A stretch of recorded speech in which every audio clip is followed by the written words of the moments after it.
the Netflix trailer for Raw debuting today, and people are going up in arms, and there's streamers in it. It's awesome, new era, all this.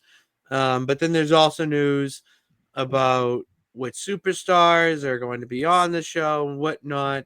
And it was obviously, as you see in the banner, reported that Roman Reigns will spend a lot of time on Raw after the move on Netflix.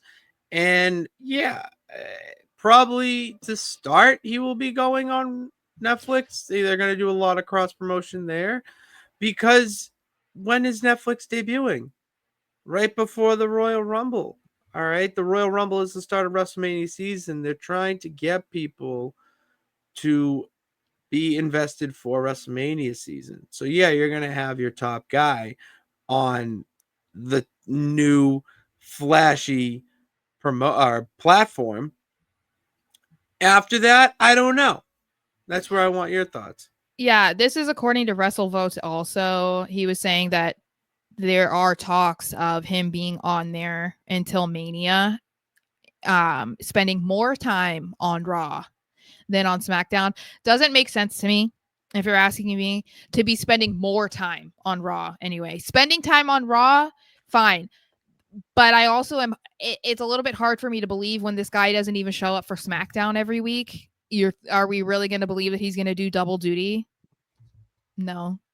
No, I don't believe that for a second. I think that he probably will spend more time on Raw, potentially, because he'll be choosing to go to Raw and not SmackDown. That's my belief. But if we're talking about leading up to Mania, that's where I get a little confused. And I even responded to the comment or to the story, because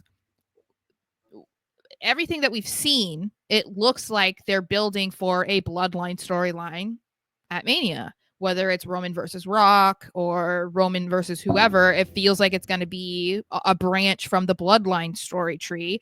And so him going to Raw doesn't make a whole lot of sense, because only Jay is over there. Sammy's over there, but he's not beefing with either of them right now, so that makes no sense. So the only thing that you would think that he'd be doing on Raw is something with Seth Rollins. So, but then it's like, do we need to get on? Oh, it could be Seth versus Roman at Mania. I see. I don't go there. My mind Well, he for has to be doing something on Raw if he's going to be spending so much time on Raw. The Bloodline is on SmackDown besides Jay and Sammy.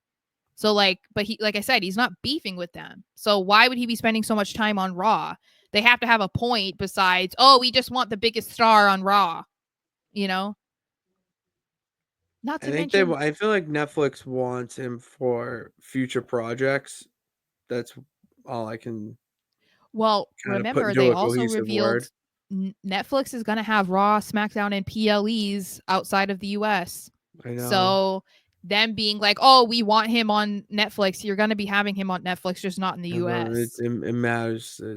I get it, but it's like, okay, just wait 4 more years until they're done with USA, or buy them out of their USA contract for SmackDown. Cough up the billions of dollars that and USA's got to keep. So that means that Cody has to stay on SmackDown then. That's why I'm saying, that's why when we talked about this whole controversy about, oh, well, the advertisements show Cody and Roman and Cena and Bianca, so this means they're all going to Raw. No, it doesn't. There's no way in hell that USA Network would ever be okay with losing Roman Reigns and losing Cody Rhodes by moving them to Netflix. There's no fucking way, because we talked about this when Roman was champion and wasn't showing up for SmackDowns for months at a time. USA Network was complaining to WWE, allegedly, but they were allegedly complaining, okay, we need a champion.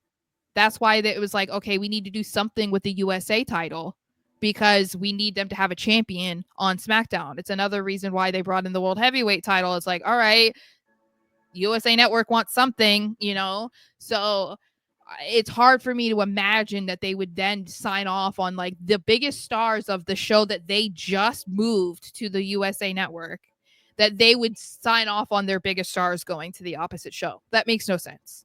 So if this is true about Roman spending time on Raw, I'm just curious why. And we don't know yet. But the only thing that we know as of right now is we think that Rollins might be involved in the Survivor Series stuff, and that's the only thing that kind of brings him to Raw. It's But still, yeah, it still doesn't make that much sense in my eyes. Because again, everything else is on SmackDown. No one said anything about Jay and Sammy being on SmackDown. No one's been like, oh, they're going to be traded to SmackDown. No one's been talking about that. So why does... And for Sammy's safety, I hope he doesn't go to SmackDown. I know. God, Kevin Owens will kill him. But you remember what else? He will kill him. Someone sent me the video earlier and I totally forgot about it. When Roman had Paul Heyman withdraw himself from the draft. So isn't Roman technically a free agent? So he's not really tied to SmackDown. You know, the others are tied to their shows. I love the little nuances that happen in WWE. I know. I had totally forgotten about that until the person posted it to me, and I was like, "Oh, that's right. I think that technically he's considered a like free how agent." many little details do we follow? Like I would love to know if we're following that. I know, and if that's the case, then I guess okay, yeah, he's going to spend time on Raw, but that's where it's going to be interesting to see how open USA Network will be with being like, yeah, Roman, you don't need to be on SmackDown for a month. Shout out USA Network social media account for responding to me. I know they responded to me too.